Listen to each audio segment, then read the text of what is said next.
that I had the same genes that predisposed me to an early death from heart disease. I couldn't change my genes, but I could somehow change the expression of those genes. And that's why I began to look at the role of diet, how to change our genes. And this is important because people who develop chronic disease states like obesity, heart disease, cancer, there's a strong genetic predisposition.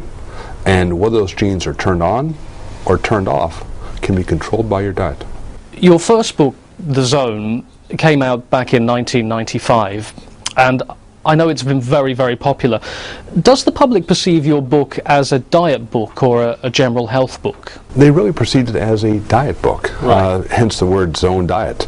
But it was meant to be a far more far-reaching manifesto of how we can basically change healthcare, not by basically looking for some new breakthrough in biotechnology, but using food as the ultimate drug.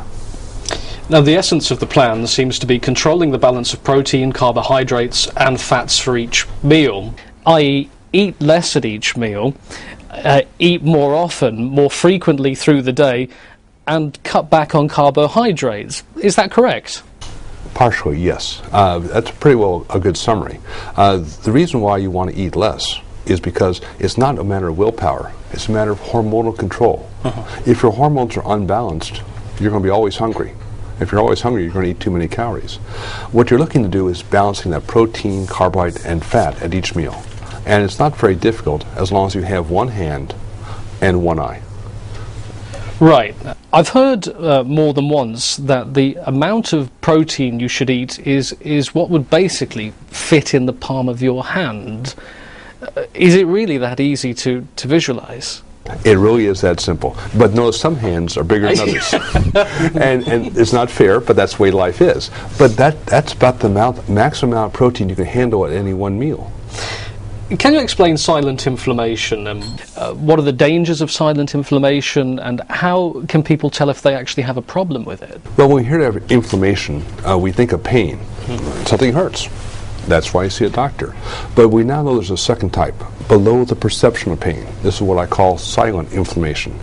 This is really what drives obesity, diabetes, heart disease, cancer, even Alzheimer's.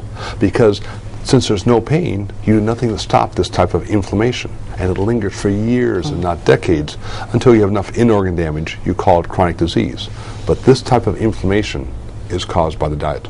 Can you talk a little bit about the Zone diet and how it can help people reduce insulin levels and control this inflammation? Well, the key factor is, again, keeping those hormones like insulin in that zone.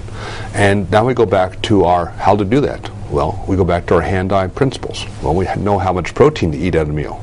Now, what about you just divide your plate into 3 equal sections. On 1/3 some protein, the amount of the palm of your hand. The other two other 2/3 of the plate, you fill it until it's overflowing with colorful carbohydrates. What are those? They're called fruits and vegetables. And then you add a dash of monounsaturated fat like olive oil, and what you compose now is a drug to control inflammation for the next 4 to 6 hours. It says in your book that fat does not make you fat, and that we actually should eat fat to lose fat. There are a lot of people who would be astonished at that statement. It sounds paradoxical, but it's true. It's impossible for dietary fat to make you fat. What makes you fat and keeps you fat is excess production of the hormone insulin. Right. And how do you make too much insulin? You eat too much white bread, you eat too much pasta, you eat too much rice, you eat too much potatoes. What about people that are slim and they look healthy even though their diet's high in carbohydrates? Is that kind of genetic luck? They're genetically lucky. I'm not lucky, you're probably not lucky, most people aren't, but about 1/4 of the population, they can eat virtually whatever they want to and they won't get fat. But that doesn't mean they won't get heart disease or cancer or Alzheimer's, because it just depends on how their genes are interacting with their diet. What kind of people should be reading your book? Anybody who wants to live a longer and better life. And finally, can you... That's a good readership.